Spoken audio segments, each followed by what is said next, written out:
The Seattle Seahawks ranked 9th overall in the entire NFL in PFF grading. Now, you're probably wondering how, and we're going to break that down. They were a top 5-6 team every single week, actually more like a top 2 team every single week for the first 3 weeks of the season. But after starting off 3-0, we all know they went on an 0-3 skid, and now they're sitting at 3-3, but still at 9th in the entire NFL. And there's only two teams at 3-3 or worse that are in the top 9 or 10. And those two teams are the Seattle Seahawks at 3-3 and at number 9 on PFF, and the San Francisco 49ers at 3-3 at number 3 overall on PFF gradings. And I always say this to start these type of videos is PFF grading is not the gospel. I understand that, but it is a good metric to see how certain things are going at certain positions, at certain groups on an NFL team. And so how did the Seahawks sit at 9th overall, ahead of teams like the Minnesota Vikings, the Chicago Bears, the Eagles? A few good teams here. There's teams even like the Buffalo Bills that, should be better, and they're at 23, even though they're at 4-2, but they've had some really bad losses. The Seahawks sit 9th overall.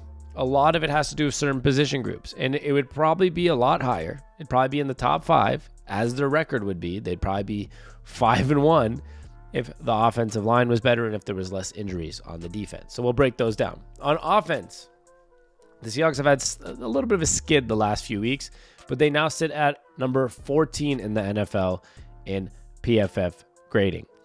Now, obviously, the offensive grade takes into account your passing grade, your pass blocking grade, your receiving grade, your running grade, and your run blocking grade. And as you can assume, there's some of those that are really good, and there's some of them, like the blocking grades, that are really bad. 74.7 overall. In the range of, I'll tell you the teams that are around them is the Bengals, the Saints, the Colts, and then Seahawks, then Eagles, Packers, Steelers. We're obviously not in the upper echelon of these offensive teams. We're not in the category of the Ravens, 49ers, Lions, Falcons, Bucks. Those are the top 5. But we're right above the exact middle of the pack in the NFL. Number 10 in passing grades at a 73.6. So I think this plays a little bit of a testament to Geno Smith being pretty good. We talk about this all the time on this channel, on my podcast at Seattle on Tap. It's here on YouTube with my older brother. Geno Smith's not a top 5 quarterback. He's not Joe Burrow, Lamar Jackson, Patrick Mahomes, Josh Allen, Justin Herbert. He's not one of those guys. But he is a top 15 quarterback. He is one of those guys that are there with the Baker Mayfields of the world, maybe the Dak Prescotts and the Jared Goffs of the world. He's a pretty good quarterback. And despite having one of the worst lines in all of football and getting no time, we're still a top 10 passing team in all of football. And wait till you see the running grade. It'll tell you that, holy crap, we are doing really well in a lot of places despite the offensive line. Not because of. There's teams like the 49ers that sometimes remind me of a team that, hey, there's not even hate on the 49ers or Brock Purdy. They just beat us. But I don't know what Brock Purdy would be if they didn't have a really good line and a really good system. I know that Geno Smith, if he has a good line and a good system, he's good. And that's been proven. And it's being proven again where he might not be playing his best football right now, but he's playing really good for how bad the offensive line is. And the same goes for our run game. And we'll get to that in a second. Our receiving grades are 13th at 72.5. I'm not going to go too deep on this because I think it's the same thing. If we had a couple less drops from guys like DK Metcalf maybe, and a couple other things, fine. But if the offensive line was better and Geno Smith had more time, these grades both would be even higher. And it's extremely impressive to me to still be in the upper echelon of the NFL in these grades when literally you probably have, not probably, I'll tell you guys after this, you have the two worst graded, you have the worst graded right guard and the worst graded right tackle in all of football, and Anthony Bradford and Stone Forsythe. And I'm not joking. Obviously, you have to put a minimum snap. You have to at least, not for guys that like 2 snaps, but it's a minimum 80% of the 400-something snaps in the league. So it's any guys that have played, 5-6 games and actually been on the field. The worst right guard in the league grading is Anthony Bradford, and the worst right tackle in the league graded is Stone Forsythe. And still, you have a team that is a top echelon or close to a top 10 team in passing and receiving grades. And then we get to the run grade where they are number 1 in the NFL, tied with the Packers at 90.5. The number 1 graded rushing team, running team, whatever you want to call it, in football. So just like I said, it's a testament to Geno Smith. Shout out Geno Smith for what he's doing despite the line. Also shout out Kenneth Walker for what he's doing despite the line. Now, the run blocking is not as bad as the pass blocking, which I'm going to get those two next before I go to the defense.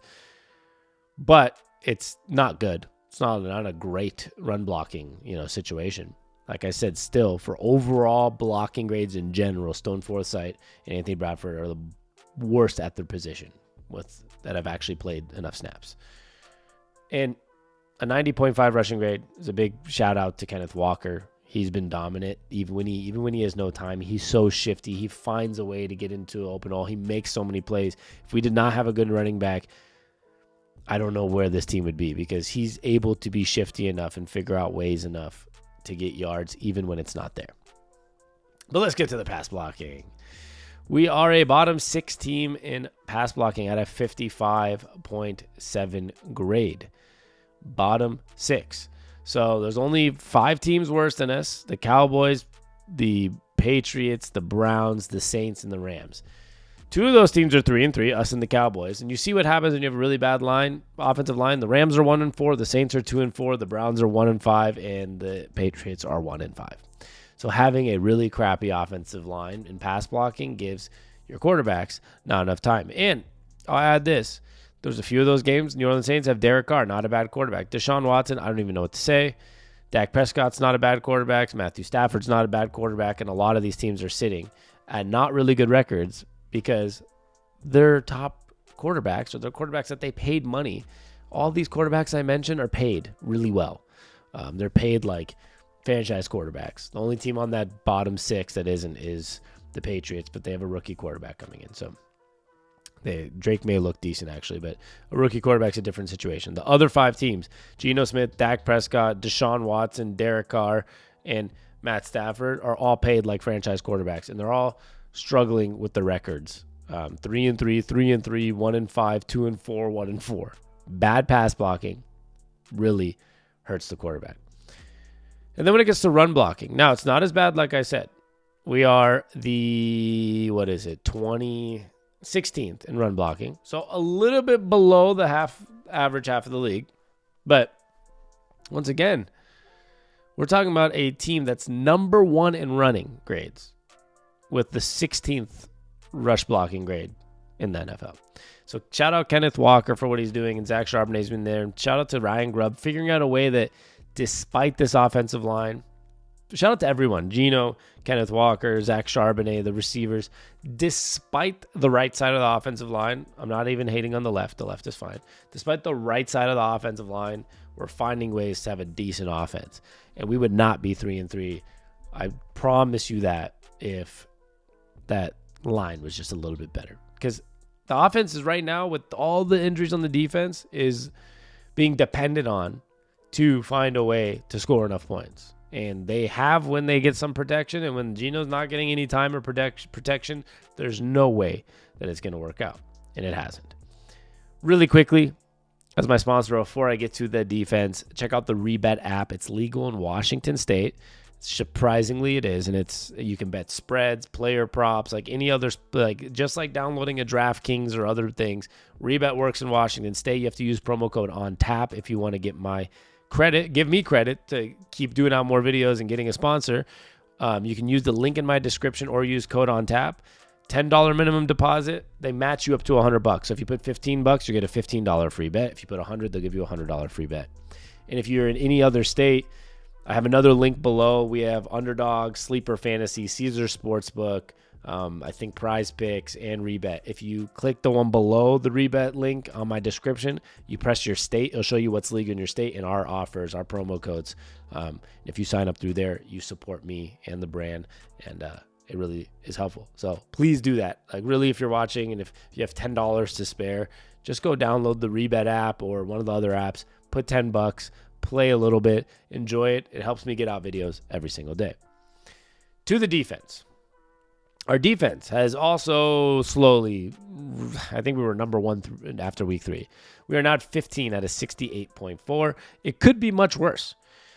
Let's continue to remember that against the Lions, I believe 6 or 7, I think it was 7 after Julian Love went out. 7 of our 11 starters were essentially out of the game on the defensive side. I mean, Jerome Baker was out. Boye Mafe went out. Julian Love was out.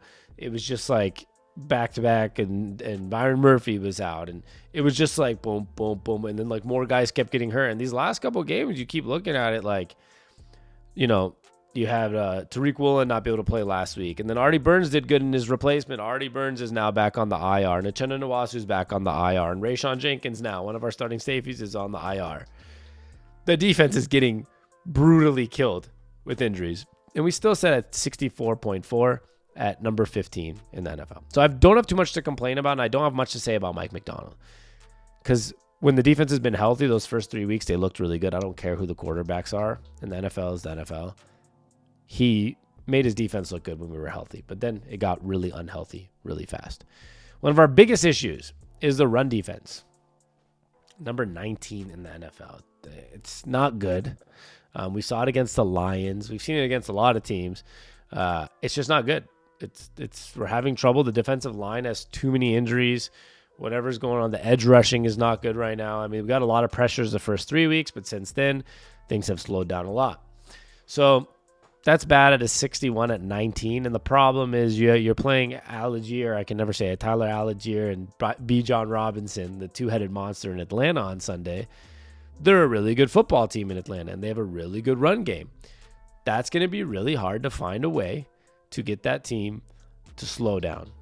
And so hopefully we find a way, but I'm worried that after this week, we're going to drop from 19 to like 25 in rushing grades, because they're just a really good football team when it comes to running in Atlanta, and that's just the reality. And we're not good at it. We're not good at stopping them. Let's get to tackling grades. There's only 3 teams that have a tackling grade in the green, which means like a good metric, which is Baltimore, Pittsburgh, and Chicago. We're in like orange yellow, which is 55.6, but 55.6 is good for 14th in the NFL.